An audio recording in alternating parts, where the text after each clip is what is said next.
Now, how often do you find yourself compromising or just simply going with the flow? How often do we let our beliefs slide just to fit in and get along with the rest of the world? When was the last time you took a risk and did what actually makes you happy, no matter how uncomfortable it makes others? Good question, isn't it? Well, those questions and others are addressed in an inspirational book by entrepreneur, author, speaker, and drummer Robin Wheeler, who not only regard living positively and free of fear as a topic of motivation, but also basically just a way of living. He joins us in studio to tell us more about his book. It's good to have you. Welcome to Morning Live. Good morning, Leanne. Welcome. Sometimes it's easier said than done. You know, you want to be happy and live this happy life, but you're so worried about what people will think of you. How do you shrug off that and say, forget about these people, I want to be happy? It's much easier said than done. In fact, it's the most difficult thing to be yourself, you know. On the one hand, it's the simplest, most obvious thing. I mean, just be yourself. Yeah. And on the other hand, in a world of conditioning and pressure and expectation, it's really a lifelong challenge, you know. So I think it's not so much about shrugging it off, but going on that inner journey into who you really are and working on yourself so that you gain genuine confidence, not just, you know, faking it. Yeah. You know, it's quite incredible because people seek acceptance from a very, very young age. Let's talk about that first day of school. You know, Sure. We all go to school and we need to be accepted by the little kids that are there so that you can fit in and make friends and not be out. So, I mean, it's something that has been inbred in us since we were that big. Sure. You know, how do we shrug that off? Yeah, that's the challenge, because kids are conditioned to fit in right from when they're born, really, you know, Yeah. into gender roles, into religious family structures, and into school. School's about sitting in rows. And you had some entrepreneurs on before me, and that's about breaking from that mold. And an entrepreneur is somebody who knows herself, tunes into who she is, what her talents are, and looks at the world and what it needs, and gets a sense of alignment of those things, and then takes the risk and manages that risk towards being of service to the world through self-actualization. And that's what I call being yourself for a living. Yeah. What is your story? I mean, what gives you, I suppose, the right to write about this? Well, you know, I think somewhere along the way I managed to hold on to my essence. You know, through all those years of schooling, I always had a sense of something deeper than that I clung to. And then I studied psychology. I worked in corporate human resources, so I understood people and I understood work and performance.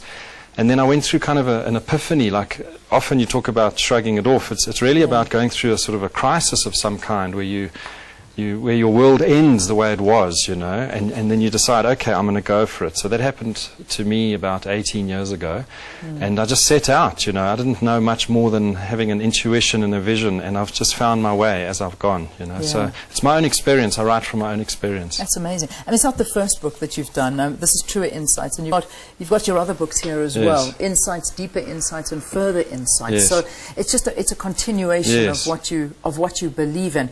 But you know, what would you say is the biggest lesson that we can learn when we're reading these books? Because what I like about it is it's quick, it's Yes. easy, it's something you pick up, you know, and sort of maybe read a chapter every morning before you go. Yes, I'd say the thing that there are lots of sort of messages they're giving, not so much by giving you some sort of structured formula for success or anything like that, just flashes of insight. So they're very easy to read, they suit the modern lifestyle. But the message in there is obviously be yourself, be entrepreneurial in all you do, explore your talents, trust your inner knowing. But I think the message that the books give by their process as much as by their content is that you can.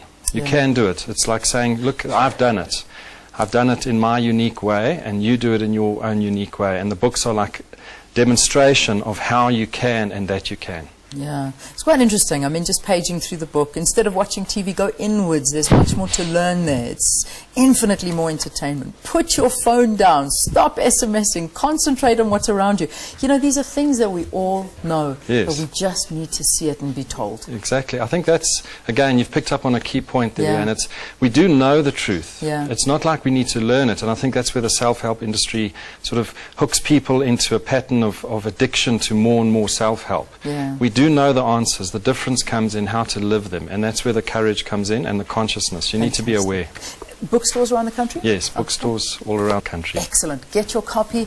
Truer Insights. This is the one we're talking about. Robin Wheeler, but there are others. Insights, deeper insights, and further insights as well. All right. Let's get a quick weather update from Andile, because I believe the Weather Bureau is offering warnings throughout the country here, Andile, about very, very hot weather. I mean, Pretoria, 38 degrees. That's unheard of almost. They are indeed, Leanne. We've predicted very hot weather resulting to up to 35 and more for most of the southwestern parts of the region there. We're expecting conditions that will favor the development and spread of runaway fires, and those temperatures are going to take us through the rest of the day. Now, looking into some 30% chance of isolated showers. That's for today, and by tomorrow we're expecting to thin all the way into the central interior and bring in partly cloudy and cool conditions for most of the northeast. Well, that's all from me. Stay tuned. We'll see you again tomorrow. Well, thank you so much, and that's where we leave it here at the news desk. Remember to keep watching Channel 404 on DSTV for the very latest. But from me, it's goodbye. See you tomorrow morning, bright and early. Yeah, indeed it is. Thank you very, very much. We'll see you tomorrow. Andile, Ayanda, the rest of the team, Valen as well. We'll be back here tomorrow for that Friday edition. Remember, we're crossing to the Eastern Cape. That's right, eh? And Ayanda, we're going to the school, the Seaman School in Vezo. That's where we're going to be crossing to. All right, excellent. Looking forward to seeing what's coming out of there. Now, here are the books. Truer Insights, Robin Wheeler. That's something we discussed. We also discussed The Assault on the Currency. That was another book we looked at this morning with Barry Sargent. A very interesting read. So those two books that we had a look at. So thank you for watching. We'll see you again tomorrow morning. God bless you and look after yourselves, everybody. Shap, shap.